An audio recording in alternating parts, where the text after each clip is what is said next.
7 महिलाओं को नवरात्रि का व्रत कभी नहीं रखना चाहिए। माता रानी ऐसी महिला से कभी खुश नहीं होती और घर में हमेशा दरिद्रता का माहौल बना रहता है और इसका असर पूरे परिवार पर बना रहता है। इसीलिए आप जान लीजिए, अगर आपने गलती से भी नवरात्रि का व्रत रख लिया है तो आपका व्रत खंडित हो जाएगा और आपको घोर पाप लगेगा। जाने कहीं आप भी इन 7 महिलाओं में से तो नहीं दोस्तों। इस वर्ष की नवरात्रि पूरे 9 दिनों तक मनाई जाएगी, ना एक भी दिन कम ना एक दिन ज्यादा, पूरे 9 दिनों तक मनाई जाएगी। मां भगवती की विशेष रूप से पूजा आराधना की जाएगी। नवरात्र का महापर्व इस बार 2024 में 3 अक्टूबर गुरुवार से शुरू होकर 12 अक्टूबर शनिवार को समाप्त होंगे।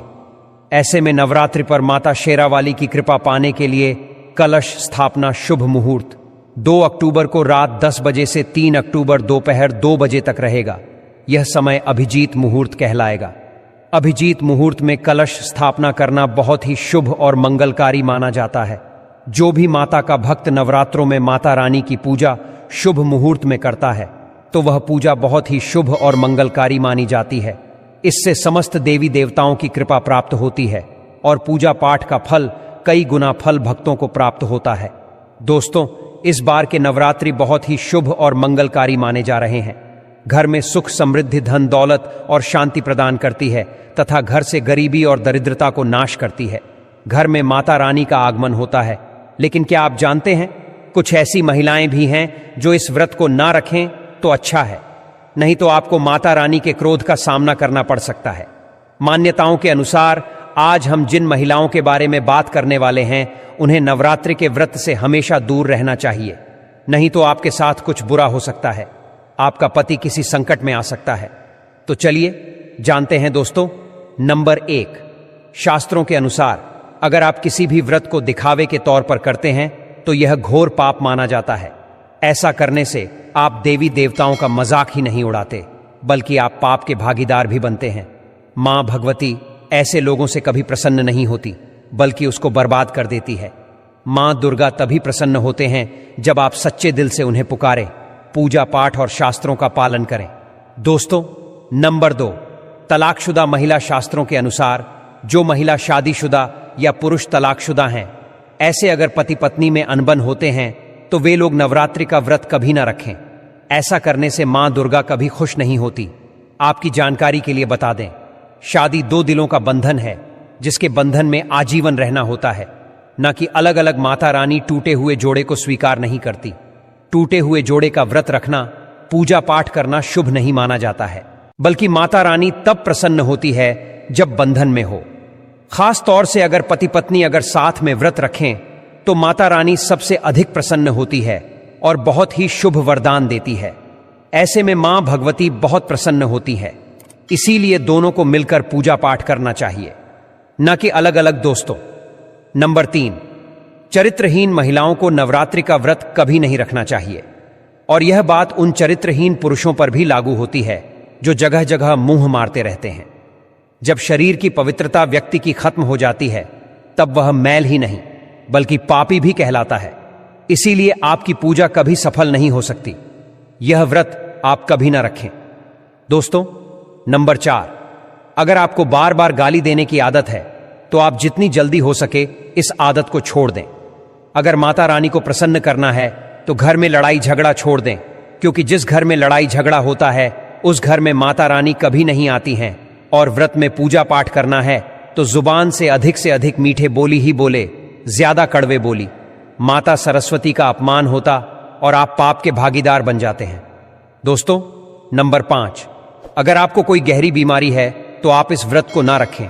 जैसे उदाहरण के तौर पर शुगर की बीमारी, दिल की बीमारी, हार्ट अटैक, शरीर में कमजोरी होना, चक्कर आना, बीपी का बढ़ जाना, शरीर में दर्द होना, तो आप यह व्रत कभी ना रखें, नहीं तो आपके साथ कुछ भी हो सकता है।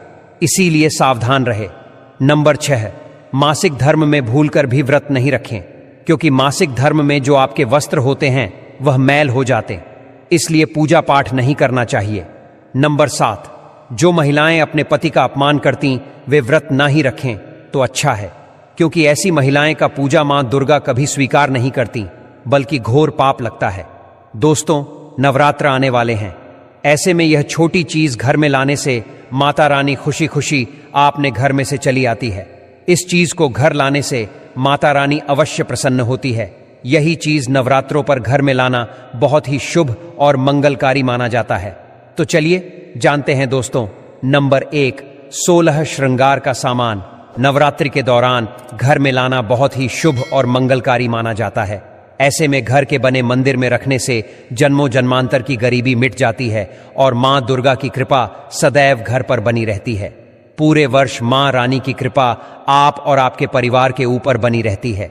शास्त्रों में बताया गया है कि नवरात्रों के दिनों में 16 श्रृंगार का सामान घर के मंदिर में होना बहुत ही शुभ और मंगलकारी माना जाता है। या आप जिस जगह घर में माता की आसन नवरात्रि व्रत करने के लिए स्थापित कर रहे हैं, उस जगह पर 16 श्रृंगार का सामान रख दें। ऐसा करने से मां दुर्गा की कृपा सदैव घर पर बनी होती है।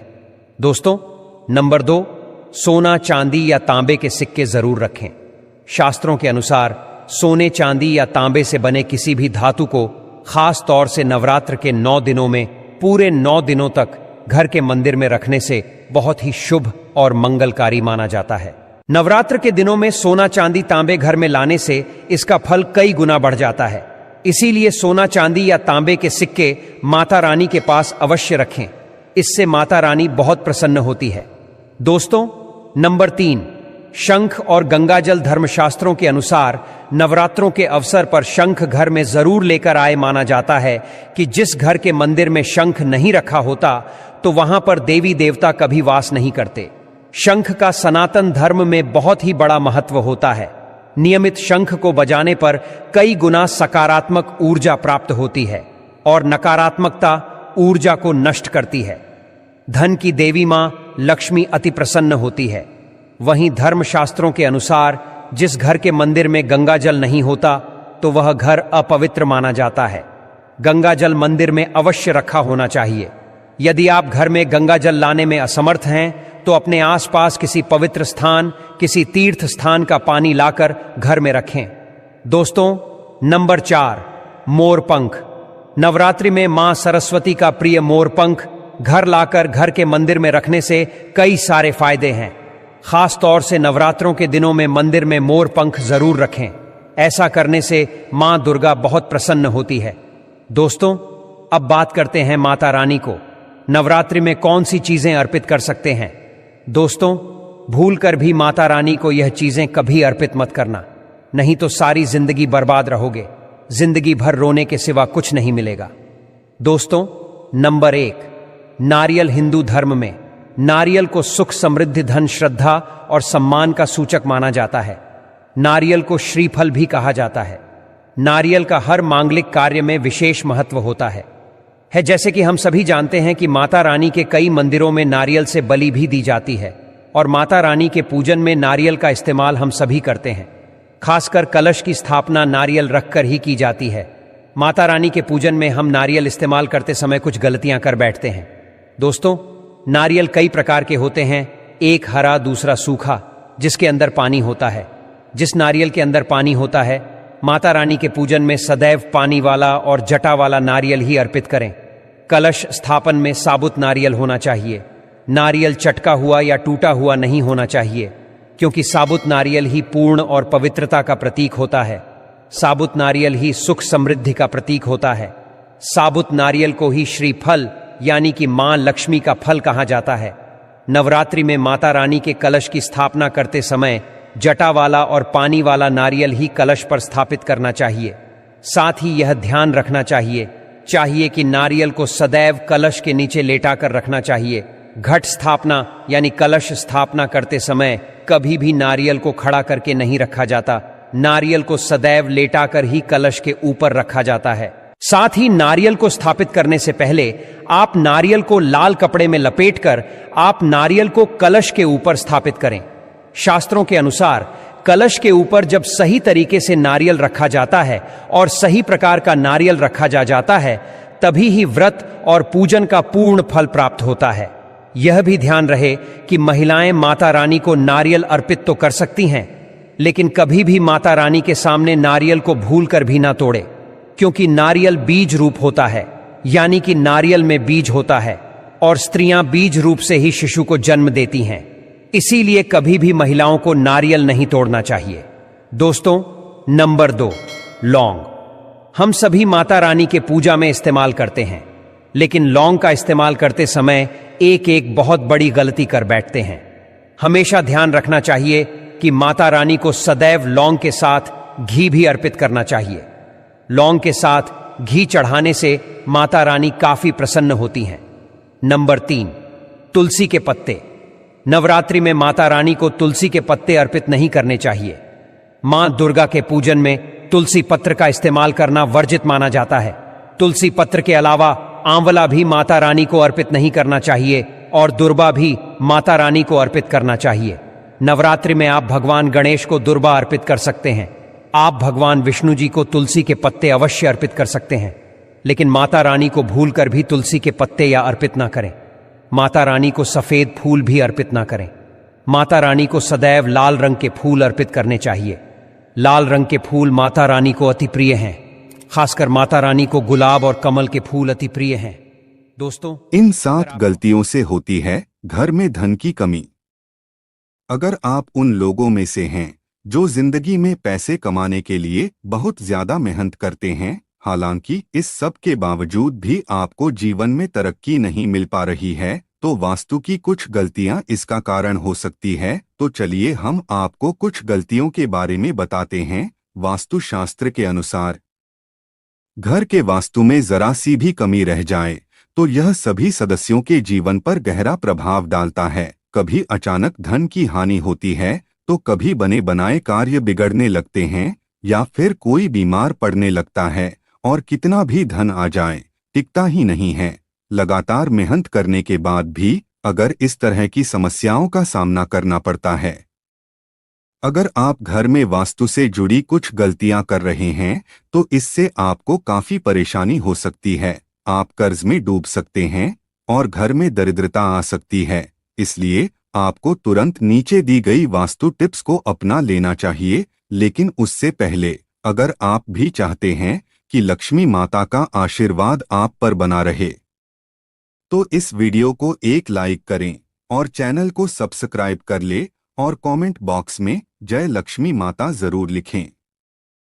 नंबर 1, वास्तुशास्त्र के अनुसार ऐसा माना जाता है कि रात के समय झाड़ू लगाने से घर में दरिद्रता आती है और धन की देवी लक्ष्मी हमसे रूठ जाती हैं और अलक्ष्मी का निवास हो जाता है। इसलिए आपको ऐसा न करने की सलाह दी जाती है। हो सकता है कि आपके घर में आर्थिक नुकसान का एक बड़ा कारण आपका शाम के समय झाड़ू लगाने की आदत हो। आपको इसे तुरंत बदलने की जरूरत है। नंबर 2, अगर आपके घर के मुख्य द्वार पर अंधेरा रहता है तो यह बहुत ही अशुभ होता है। आपको बता दें कि अगर घर के मुख्य द्वार पर अंधेरा हो तो बनते काम बिगड़ जाते हैं और इस वजह से बहुत मेहनत करने के बाद भी आप कई कामों में सफल नहीं हो पाते हैं। इसीलिए घर के मुख्य द्वार पर अंधेरा ना रहने दे। नंबर 3, कई लोगों की आदत होती है कि वे नल को खुला छोड़ देते हैं और पानी को बहने देते हैं। बता दें कि वास्तुशास्त्र के अनुसार यह अशुभ होता है। इससे आपको स्वास्थ्य संबंधी समस्याओं का सामना करना पड़ सकता है, साथ ही आप मानसिक रूप से भी कमजोर हो सकते हैं। नंबर 4, कहा जाता है कि जिस घर में साफ सफाई होती है, भगवान भी उसी घर में वास करते हैं। इसीलिए आपको अपने घर को पूरी तरह से साफ सुथरा रखना चाहिए। अगर आपका घर पूरी तरह से बिखरा रहता है, सामान इधर उधर पड़ा रहता है, तो आपके घर में लक्ष्मी का वास नहीं होगा। इसीलिए आपको अपने घर में हमेशा साफ सफाई रखनी चाहिए ताकि आपके घर में लक्ष्मी का वास हो और धन हानि ना हो।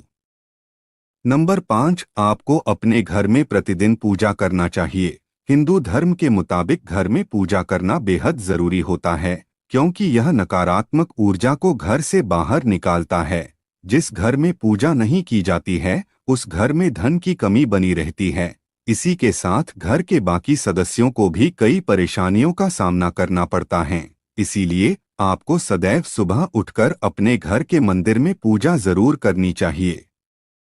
नंबर 6, सबसे महत्वपूर्ण बात यह है कि आपको अपने घर के बाथरूम और टॉयलेट के दरवाजे को हमेशा बंद रखना चाहिए। ऐसा माना जाता है कि अगर आप अपने घर के बाथरूम और टॉयलेट के दरवाजे को खोलकर रखते हैं तो यह घर में नकारात्मक ऊर्जा फैलाता है। इससे घर में धन की कमी बनी रहती है।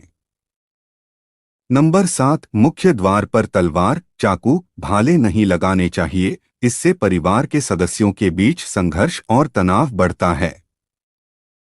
नंबर 8, अगर आपके परिवार में कुछ लोगों का स्वास्थ्य ठीक नहीं है तो आपके घर में मृत पौधे हो सकते हैं। वास्तुशास्त्र के अनुसार यदि आप घर में मृत पौधे रखते हैं तो आपको और आपके परिवार को स्वास्थ्य संबंधी समस्या का सामना करना पड़ सकता है।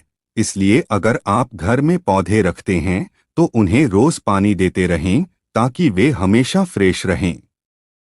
नंबर 9, वास्तुशास्त्र के अनुसार घर में चमगादड़ का निवास अशुभ माना जाता है और इससे आपके घर में वास्तु दोष हमेशा बना रहता है।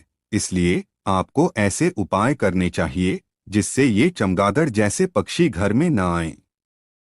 नंबर 10, अगर आपको रात को खाना खाने के बाद सुबह बर्तन धोने के लिए छोड़ देने की आदत है तो यह बहुत ही बुरी आदत है। वास्तुशास्त्र के अनुसार ऐसा करने से माँ लक्ष्मी और माँ अन्नपूर्णा आपसे नाराज हो सकती हैं, जिसका असर आपकी आर्थिक स्थिति पर भी पड़ सकता है।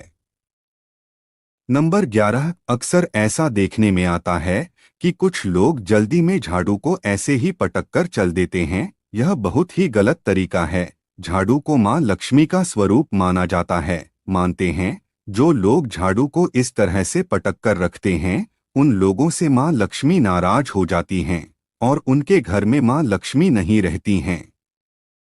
झाड़ू का सम्मान करना चाहिए और प्रयोग करने के बाद झाड़ू को आहिस्ता से रख देना चाहिए। झाड़ू को घर में इस प्रकार से छिपाकर रखना चाहिए कि बाहर से आने वालों को झाड़ू नजर न आए। नंबर 12, कुछ लोगों की यह आदत होती है कि नहाने के बाद वह बाथरूम ऐसे ही गीला छोड़ देते हैं और साबुन का पानी पड़ा रहता है और बाथरूम गंदा का गंदा रह जाता है। जब भी आप नहाकर बाथरूम से बाहर निकलें तो बाथरूम को साफ करके बाहर आएं। ऐसा न करने से माना जाता है कि वरुण देवता नाराज हो जाते हैं और उनके नाराज होने से धन की हानि होती है। नंबर 13, हिंदू धर्म में तुलसी के पौधे को बहुत ज्यादा पवित्र माना गया है, जिसकी पत्तियों के बगैर भगवान विष्णु की पूजा अधूरी मानी जाती है। जिन लोगों की चाहत घर में धन का भंडार हमेशा भरा रहे और कभी पैसों की किल्लत न हो तो उन्हें कभी भी शाम के समय तुलसी के पौधे को स्पर्श नहीं करना चाहिए।